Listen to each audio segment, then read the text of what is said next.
Finalmente, o tão aguardado mangá do Minato foi oficialmente lançado, sendo ele uma pequena amostra do quão bom escritor o Kishimoto consegue ser quando ele quer. E então no vídeo de hoje faremos um veredito sobre o mais recente lançamento de Naruto, o Minato Gaiden, onde vamos analisar todos os detalhes sobre o material e no final dar a nossa opinião sincera sobre os pontos negativos e positivos desse mangá. E caso você seja novo por aqui, seja muito bem-vindo aqui no canal, postamos vídeos de Naruto e Boruto regularmente por aqui ao longo da semana, e caso goste desse conteúdo, se inscreva aqui para dar aquela moral aqui pra gente. Combinado então? Bora!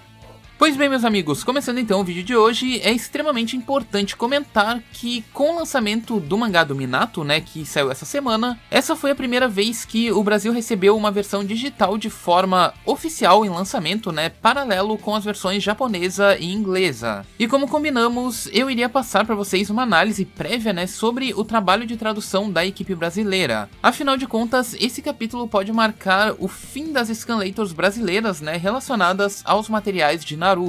E sinceramente, a edição desse material ficou realmente muito profissional. Isso avaliando na minha opinião, de quem já foi um scanlator também durante muitos anos. Então eu posso dizer que a edição e a diagramação das páginas é realmente excelente. Sobre a tradução, ela ficou impecável também, não tem do que reclamar, pois querendo ou não, esse capítulo tinha diálogos bem complexos pelo que eu vi durante os primeiros spoilers, que dificultavam muito a tradução do material. Em especial, os diálogos entre Minato e Jiraiya sobre o Rasengan, já que aquele diálogo ficou completamente bagunçado nas traduções feitas por fãs, tanto na versão em inglês, pior ainda na versão em PTBR. Então, sobre a questão da tradução, a minha nota é bem positiva, pois até mesmo em um momento ali, uma pequena passagem dos diálogos, foi revelado ali no próprio texto, que a batalha contra os Jinchurikis que aconteceu no começo do mangá havia se passado muito pouco tempo antes do capítulo começar em si. Sendo assim, ainda restava que o Minato e o time dele tivessem que reportar a missão, como vimos no começo do mangá. Então, sobre a tradução, ficou realmente muito boa e acabou sendo de fato um presente para os fãs do Brasil. E caso você ainda não tenha lido essa versão oficial, eu deixarei o link aqui na descrição.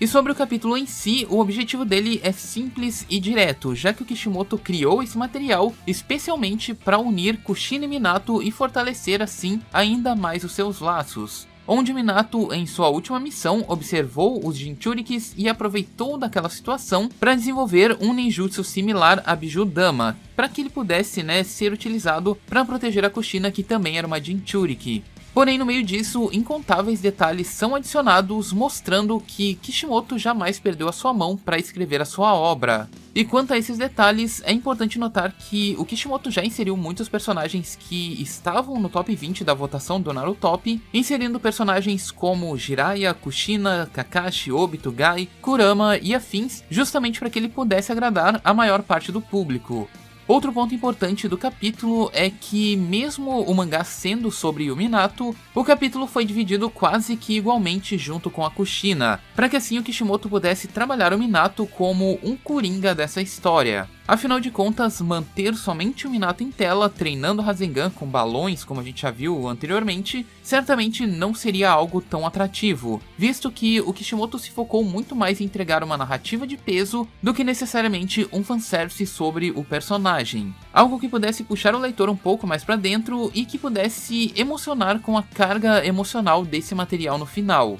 Sendo assim, temos outros detalhes importantes do material, que é o fato ali do time Jiraiya ser realmente canonizado do anime dentro do mangá, trazendo então o Jiraiya como líder, o Minato como um dos membros e mais outros 2 ninjas novos, sendo um deles chamado de Dekai e o outro até o momento sem nome, embora esse shinobi sem nome ele tem todas as características físicas de um Uchiha, sendo inclusive muito parecido com o Sasuke, deixando a grande questão no ar se aquele ninja poderia ser até mesmo o Fugaku, o líder do clã Uchiha e pai do Sasuke em um futuro não muito distante, visto que tanto ele quanto o Minato teriam em tese idades parecidas, sendo esse um pequeno detalhe que ficou no ar. Quanto à narrativa da história, ela se prende em mostrar um pouco do dia a dia de Kushina, revelando que o passado de Konoha e ao mesmo tempo dos membros do clã Uzumaki que eram levados até lá, não era definitivamente nenhuma maravilha. Afinal de contas, nesse capítulo descobrimos que a Kushina vivia exatamente como uma prisioneira com a permissão do próprio Hokage.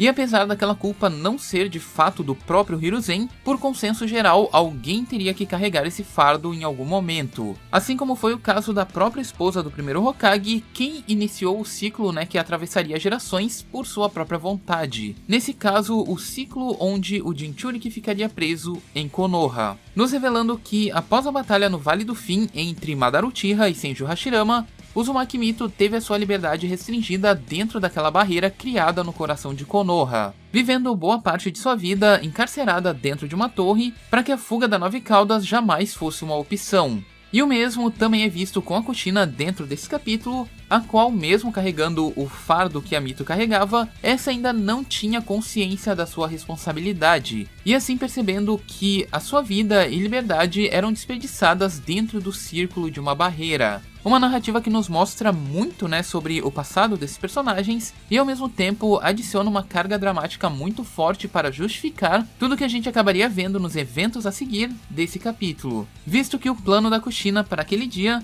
era apenas passar um tempo, a sós ali com o Minato, seja treinando qualquer coisa do tipo, desde que ela pudesse estar com a pessoa que ela gostava, pois havia sido isso parte do que a Mito havia ensinado para a Kushina no passado. Já que, segundo palavras da própria Mito, ela diz que mesmo sendo o receptáculo da Kurama, ainda é possível preencher esse receptáculo com amor, e viver assim uma vida feliz mesmo carregando esse fardo. Porém, ela ainda explica que isso é algo que ela não vai conseguir apenas esperando, e sim que a Kushina deveria correr atrás daquilo que um dia a preencheria. E por isso então, Kushina decide fugir e parte para fora da barreira, já que a sua grande motivação estava de fato lá fora. Inclusive, dentro do mesmo flashback entre Kushina e Mito, Kishimoto aproveitou dos elementos vistos ao longo da franquia para contextualizar e representar em tela a importância da narrativa do que ele estava escrevendo. Pois ainda nesse diálogo, Mito explica para Kushina um pouco sobre o passado do clã Uzumaki e mostra a ela a simbologia de toda aquela situação, onde ela conta que o brasão da família Uzumaki, feito no chão daquela torre espiral, seria um dos pontos que fortaleceria o poder de selamento da Nove Caudas, juntamente com a barreira que cobre parte ali do exterior da torre, ou parte ali do coração da vila e tudo mais. Mito então se propõe a mostrar o interior da torre para Kushina, explicando que os redemoinhos são coisas simples e planas, porém espirais passam a ser então tridimensionais. Uma analogia bem interessante que o Kishimoto ele demonstra tanto em palavras quanto até mesmo nos quadros que a gente vê a seguir, já que nesse ponto o Kishimoto representou graficamente para que a gente pudesse entender o plano do círculo no chão, assim como também a visão tridimensional da escada daquela torre, sendo esse quadro que vocês estão vendo aqui na tela um dos painéis mais interessantes desse capítulo, porque representa basicamente tudo que a gente tem aqui. E nessa analogia, a Mito explica que na espiral tridimensional é possível ver como as coisas ocorrem de um outro ponto de vista, já que do ponto de vista da situação plana, por assim dizer, ela explica que elas estão fadadas a viver em um redemoinho plano e fechado, mas que se um dia a Kushina desejar subir as escadas e ver a vida por um outro ângulo, vai ser onde ela vai encontrar o verdadeiro amor, e assim o redemoinho passará então a se tornar uma espiral, mostrando então para Kushina que no final daquela espiral ela teria então a vista do rosto do primeiro Hokage, aquele que realmente completava a espiral da Mito, o que mais tarde seria visto no encontro entre Minato e Kushina, com Minato representando a espiral dela estando focado no espaço onde futuramente seu rosto seria esculpido como o quarto Hokage. Sendo essa, sem dúvidas, uma das analogias mais complexas que o Kishimoto já trouxe, tanto nesse capítulo quanto ao longo do mangá em si, sendo indiscutível o peso que ela tem na narrativa entre Minato e Kushina em seus laços futuros. O que sem dúvida mostra que esse foi de fato o melhor casal já escrito pelo Kishimoto dentro do mangá. E sobre os pontos restantes desse capítulo, é interessante notar os laços entre Jiraiya e Minato. Laços esses que são feitos entre mestre e aluno e que são definitivamente a cereja do bolo desse capítulo, onde podemos ver um pouco de Slice of Life com referências marcantes ali,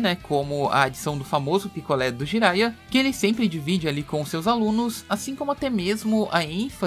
no Jiraiya em si ser o grande responsável por resolver o problema no desenvolvimento do Rasengan em si, já que caso mesmo não estivesse lá, talvez o Minato não tivesse completado o Rasengan para definir a situação ali em que ele passaria com a Kushina. Kishimoto também lembrou de pequenos detalhes, né, no capítulo, como o fato do Minato ser horrível para dar nome a seus ninjutsus criados, assim como também a instabilidade emocional da Kushina em seus momentos de irritação, com o cabelo levantado ali e tudo mais. Então, para os dois personagens, o Kishimoto determinou importâncias distintas que terminariam em uma união. Começando com uma briga, né, ali entre Minato e Kushina, ciúmes e tal, mas ao mesmo tempo, no meio do capítulo, ambos sabendo pedir desculpas ali devido às situações. O Minato porque ele não foi treinar com a Kushina como prometido, né, quebrando ali a promessa dele, e a Kushina por simplesmente gritar com ele sem entender a situação. Assim como também o Kishimoto mostra nesse capítulo que o objetivo dele foi sempre unir um ao outro, tanto com a missão do Minato buscando uma forma de proteger a Kushina, a qual ele amava, quanto também da Kushina de estar sempre próxima daquele que a completava. Toda essa analogia jogada no final do capítulo ao definir o jutsu de assinatura da franquia.